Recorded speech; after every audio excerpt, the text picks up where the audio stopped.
Welcome into the Delmarva Sports Insider, your top show for local sports on the shore. I'm Jordan Kudish. And I'm Sports Director Brandon Bossert. Devin will be back with you coming up tomorrow night. His flight got a little delayed today. Oh, I didn't know that. Yeah, so Poor he's Devin. down in San Antonio, Texas. So he's not going to be with us tonight, but we have Jordan Kudish on the desk with us. And Thank Brandon, you so much for no being problem. here, And Jordan. it's great to be back. I haven't been on DSI in quite some time, so it's awesome to be here. And in the perfect time, too, because we're entering the dog days of summer, so that means obviously a lot of baseball to talk about here. Yeah, that's right. The Shorebirds, they're our focus tonight, Jordan. And it turned out to be a fantastic game tonight, one that's actually still going on right now. It was a fun night at the ballpark tonight. The players having fun with Sherman. Watch Kelvin LaRoche come backer to the mound, making the snag, and the Red Sox were kept off the scoreboard for the first 3 frames. Heston Kjerstad, we're going to talk about him a lot tonight. Base hit right here, 3 for 3, 2 walks, a run, and an RBI so far. He is batting .468 on the season. Now to the third. This blunder by the Sox gave the Shorebirds an opportunity. Ball goes by the first baseman. Birds would work a couple of walks to load the bases. Elio Prado at the plate. He takes one off the leg. That's going to bring home the first run of the game. Now, Delmarva had another opportunity to add on to that lead, but no dice right here as the grounder over to third would be handled easily. Forced play over to second base. And it turns out that lead didn't last for long. The Red Sox 2 runners on. Brian Gonzalez with a big fly here.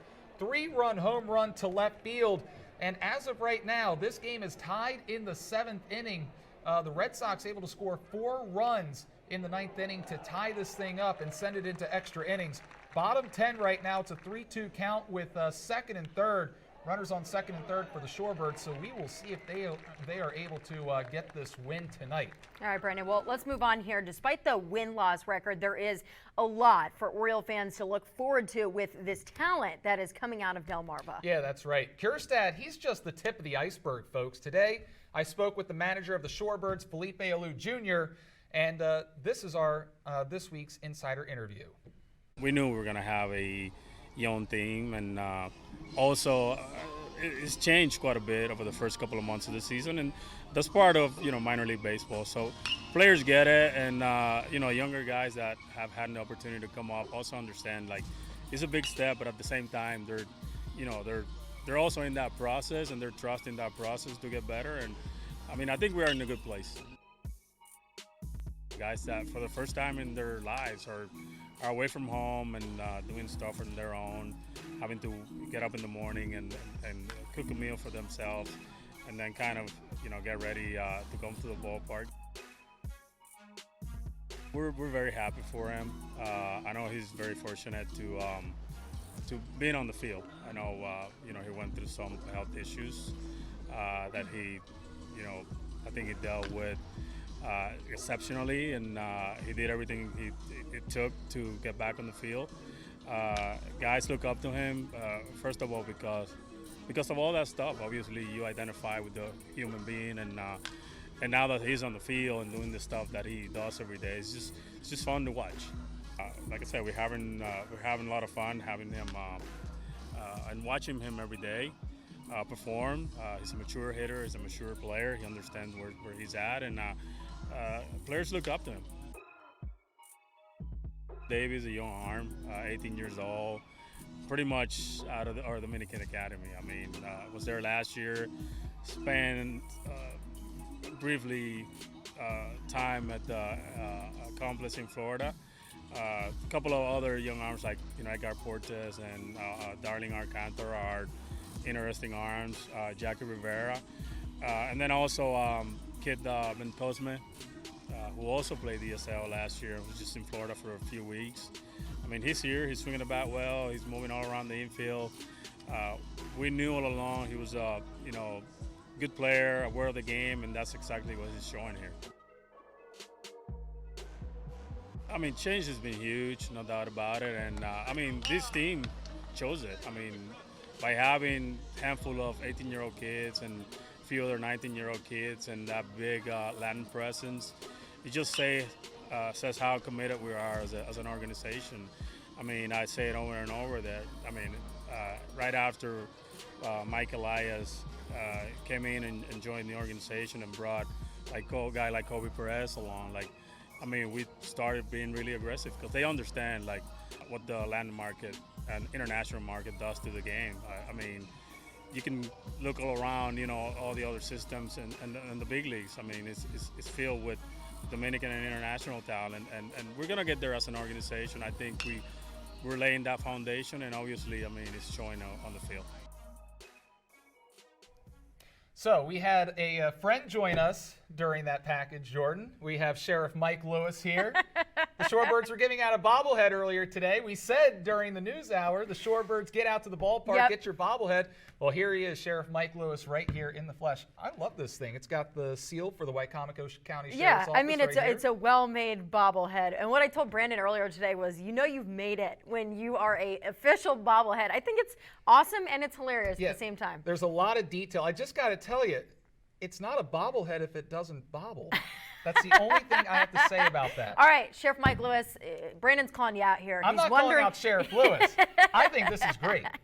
But you know what? Great news. The Shorebirds just won their game on a walk-off walk, the most exciting play in all of baseball. Luis Valdez walking with the bases loaded in the bottom of the 10th inning. So the Shorebirds go on to win their 24th game of the season. We went over quite a bit in that interview. One thing that Orioles fans should understand is this is a different front office for the Orioles than in the past couple of decades. They're committed to analytics. They're also committed to scouting the international scene. And the first place that talent comes through for the Orioles right here in Salisbury. So we get to see it first. Yeah, absolutely. I think what would be interesting is, the thing about the minors is it isn't all about the wins and losses. The Birds are 23-54. This level and really all levels of the minors are about that player development, Brandon. So the number one story for the Shorebirds this year is Kierstad. Am I saying that right? Yeah, Heston Kierstad. Kierstad, there you go. So he was the number 2 overall pick in 2020. Yep. And this is the first time that he's actually been healthy. Right. He's suffered a lot of setbacks over the course of his professional career already. Big-time slugger over at Arkansas University, and now he is batting .468 on the season. This has been a great story. This is the best case scenario you could possibly ask for if you're an Orioles fan, because this guy has a chance to be a middle-of-the-order bat for the Orioles. And we've seen quite a few really good players come through the Orioles minor league system. Still have plenty of pitching to come up as well, but after Kierstad leaves, which will happen very soon, you got to expect, after that you really have to dig to find the other bright spots on this team.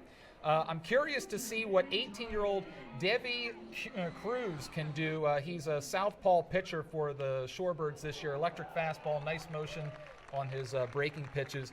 And you know what? The thing about being 18 years old at this level, you don't see it very often. Yeah, absolutely. I think, like you said, once Kierstad leaves, it'll be interesting to see who steps up next and who they invest in to continue to make them a good team, because it's impressive to watch that here on this level. And it is very important to note that the Orioles are going out and investing in the international pool of talent that's out there, because you see some of these other organizations that have invested in these players from the Dominican Republic or Venezuela. If you take a look at all of the All-Stars from the Dominican Republic, it is insane the talent that is down there in the Caribbean, in South America, in Central America. And other teams were early to the party. The Orioles, they're late to the party, but it's better late than never for the Orioles, because there is still a ton of talent down there. So, Brandon, I'll ask you this. Have you seen the movie Hustle? I have not. Have not, on Netflix. Okay, it's a really good movie. Adam Sandler's this coach, this basketball coach, not baseball, but basketball coach, and he goes to Spain, and that's where he finds his best player. But in the U.S., they didn't want him, and so they bring him over to the U.S., and it's this amazing. If you haven't seen it, you have to see it. It's really good. But like you're saying, getting that talent from elsewhere and bringing it to the U.S., it's awesome to see.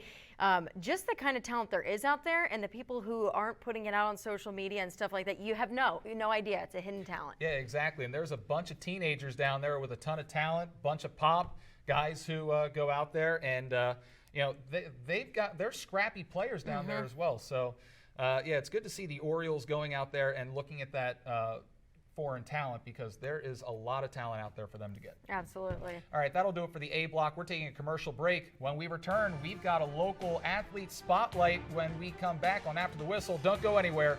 Delmarva Sports Insider coming right back. Hi, my name is Fred Johnson, head coach at Lake Forest High School, and you're watching Delmarva Sports Insider.